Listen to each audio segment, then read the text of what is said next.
In this podcast episode, Senator Ted Cruz discusses his reasoning for urging President Trump to authorize military strikes against Iran.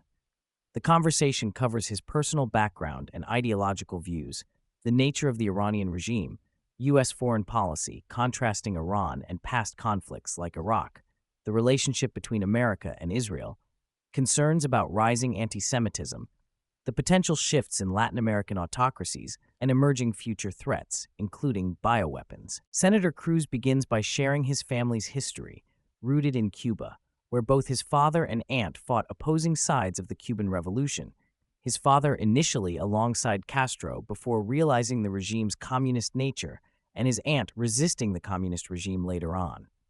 This personal history deeply informs Cruz's worldview, particularly his vehement opposition to communism, which he describes as an evil ideology responsible for immense suffering worldwide.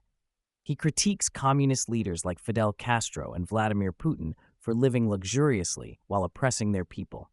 Cruz's commitment to fighting tyranny is framed as a lifelong ambition grounded in his family's experiences. Cruz explains that he was directly involved in discussions with President Trump shortly before the strikes began, urging decisive action against Iran. He argued that the Iranian regime was weaker than ever and that the U.S. had a fleeting opportunity to make America safer by collapsing this hostile government. He dismissed further negotiations as futile, viewing the regime as dishonest and solely interested in delay tactics. His proposed solution mirrored an offer Trump made to Venezuela's Maduro, exile in exchange for peaceful regime change, though knowing Iran's leaders likely would refuse.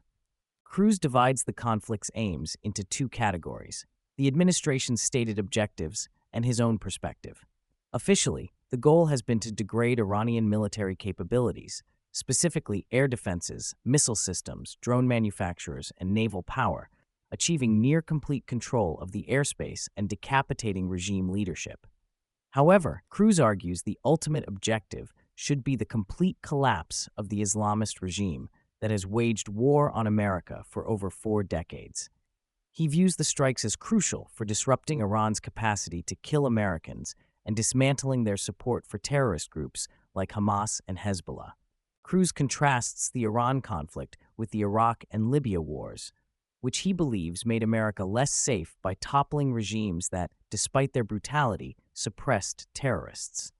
He criticizes the Iraq invasion for leading to a vacuum filled by hostile actors who killed Americans, and rejects the idea of nation-building or spreading democracy as legitimate reasons to send troops into combat. Instead, his principle for intervention is narrowly focused on clear national security threats, such as Iran's direct and ongoing hostility.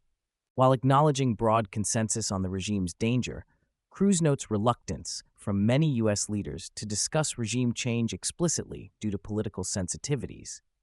Nonetheless, he advocates for an Iran no longer led by Islamist radicals dedicated to America's destruction.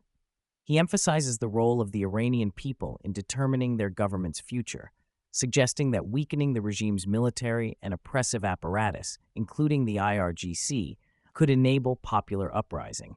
He controversially supports arming protesters, arguing that armed resistance offers a realistic chance at revolution, unlike past protests crushed when demonstrators were unarmed. Cruz addresses concerns about the domestic political cost of the war and its effect on the midterm elections, noting that prediction markets reflect uncertainty, but emphasizing that his focus is on protecting America rather than electoral outcomes. On the economic front, he acknowledges temporary spikes in energy prices linked to the conflict, particularly affecting Europe more than the U.S., but expects prices to decline once stability returns and sanctioned Iranian energy re-enters the market. A central theme is Cruz's deep fear of Iran acquiring nuclear weapons. Drawing comparisons with North Korea, he argues there are few deterrents against a theocratic zealot regime whose religious fanaticism and embrace of martyrdom could make them willing to use nuclear weapons against the U.S. or Israel despite catastrophic retaliation. He warns that delivery methods for nuclear attacks need not rely on missiles alone, and posits scenarios where Iran could smuggle warheads into American cities, a prospect he finds intolerable. Cruz defends the strong U.S. Israel alliance as vital for American national security, citing Israel's intelligence sharing and military efforts against mutual foes as critical benefits. He condemns the growth of anti-Semitism in American politics, attributing some of it to figures like Tucker Carlson, whom he labels a dangerous demagogue promoting anti-Israel and anti-Jewish rhetoric. Cruz warns that this poisonous ideology threatens to infect both major parties and calls for active resistance to its spread, emphasizing that support for Israel aligns directly with U.S. interests and values. Turning to Latin America, Cruz discusses the weakening of autocratic regimes in Cuba and Venezuela, noting economic crises and U.S. pressure, especially sanctions and the cutting of oil supplies, that undermine these governments. He highlights the possibility of significant geopolitical shifts if these countries transition to friendly, democratic governments in the near future. He shares a personal anecdote about his aunt's last moments, symbolizing hope for Cuba's freedom, and paints a hopeful vision of prosperity and investment should these nations open up. Cruz identifies himself as a non-interventionist hawk, rejecting both traditional isolationism and broad interventionism. He emphasizes that military action must be closely tied to protecting core U.S. national security interests, not engaging in regime changes or nation-building missions aimed at spreading democracy. He praises Ronald Reagan's peace through strength doctrine and sees parallels with Donald Trump's policies, advocating for strong military readiness combined with strategic, limited use of force. The conversation concludes with reflections on the future of conflict, including the increasing role of technology, drones, AI, subterranean warfare, and importantly, bioweapons. Cruz relays insights from tech entrepreneur Palmer Luckey, who warns about vulnerabilities to biological attacks more lethal and disruptive than COVID-19, including genetically engineered viruses targeting specific populations.